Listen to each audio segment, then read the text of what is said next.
Allô, c'est Jolène, comment ça va? Bienvenue dans mon univers de confiance en soi. Merci d'être là avec moi pour pouvoir partager un moment d'intimité, en fait, je dirais, sur l'estime, l'amour, la confiance, tout autour de ça qu'on va jaser.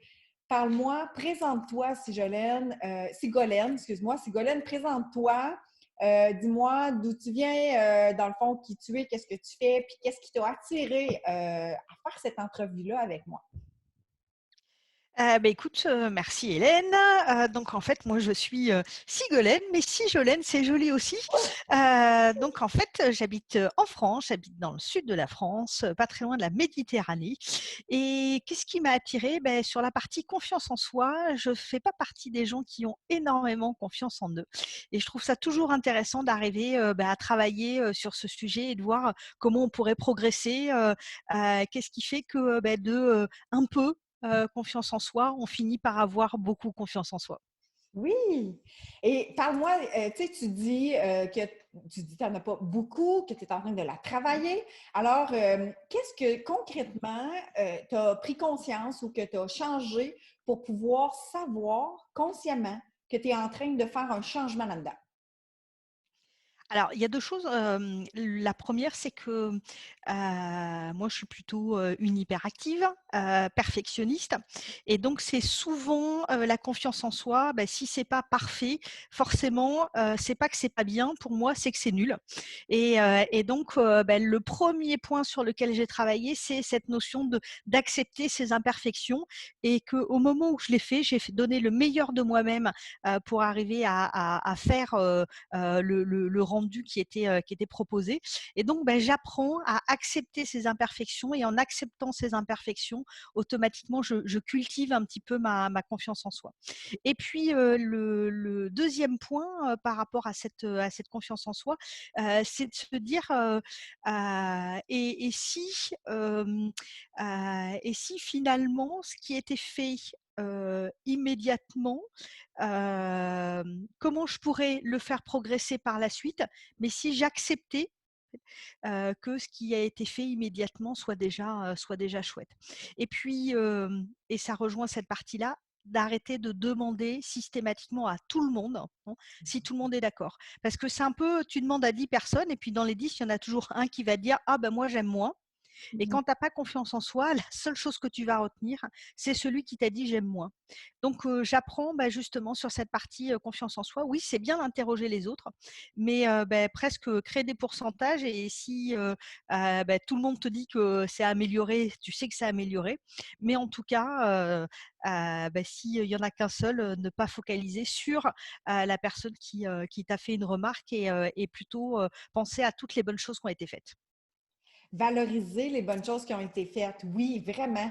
Puis j'aime beaucoup la partie de l'imperfection ou le perfectionnisme, en fait, envers qui, envers quoi. C'est toujours un regard envers soi-même. C'est comme quand on demande un regard des autres, c'est toujours des points de vue différents de soi-même. Est-ce que tu sais un peu comment toi, exemple, quand tu crées quelque chose ou que tu fais quelque chose, est-ce qu'à l'intérieur de toi, tu as une voix qui dit, ou il y a quelque chose qui dit, oui, c'est complet, ou tu as déjà un doute qu'il y a des choses à améliorer, est-ce que tu le sens déjà à l'intérieur de toi? Alors souvent au moment où je le fais, pas vraiment.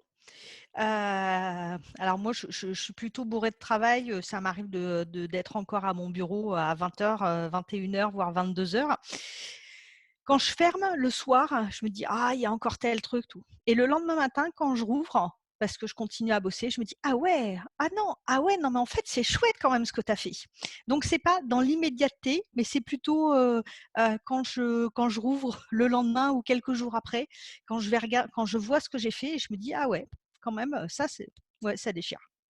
Fait que finalement, avec un temps de recul, de devenir un 360 sur ce qu'on a créé, puis de peut-être prendre un recul, de prendre une pause sur, tu sais, parce que quand on est dedans, des fois, on ne voit pas tout le temps tout ce qu'on crée ou tout ce qu'on fait, mais de prendre un survol ou un recul va nous aider à voir l'ensemble de la création qu'on a faite ou en tout cas de l'action qu'on a faite, que de dire, ah, finalement, je me donne des étoiles, c'est bon.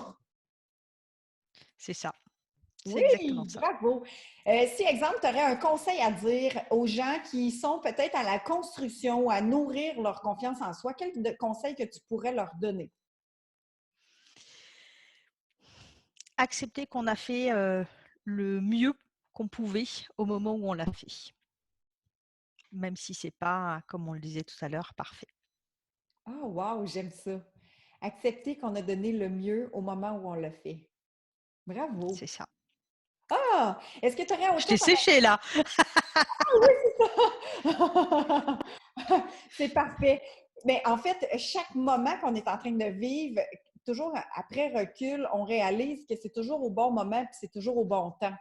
Et chaque épreuve ou chaque situation, on se dit peut-être qu'au moment qu'on est en train de le vivre, on dit c'est difficile ou c'est pas parfait. Mais comme tu disais tantôt, après un recul, on réalise que finalement, il y a des bonnes parties. Euh, Finalement, ça nous a fait grandir, ça nous a fait mettre dans, upgrader dans nos étapes de vie, en fait. Et puis la deuxième chose, hein, puisque tu me demandais un autre point, Oui. moi je travaille pas dans le milieu médical, je sauve pas des vies. Donc il y a des fois où il faut accepter aussi que finalement c'est pas grave. C'est-à-dire que ça n'a peut-être pas été le meilleur, mais l'enjeu derrière, il n'est pas fondamental, il n'est pas hyper urgent. Enfin, c'est pas comme si j'étais en réanimation et puis j'ai pas donné le bon dosage. Derrière, il y a la mort, hein. Moi, quand je me trompe, derrière, bah, il se passe rien. Ah, wow! Merci de ces sagesses paroles. Puis je pense qu'il y a des gens qui vont se reconnaître dans ça, dans l'hyper-perfectionnisme, de vouloir être parfait. Avec les trucs que tu nous as donnés aujourd'hui, je trouve que ça nous donne un moment de répit, justement, sur le regard envers soi-même. Merci, Eh ben Sigolène. merci. Merci Hélène. À bientôt.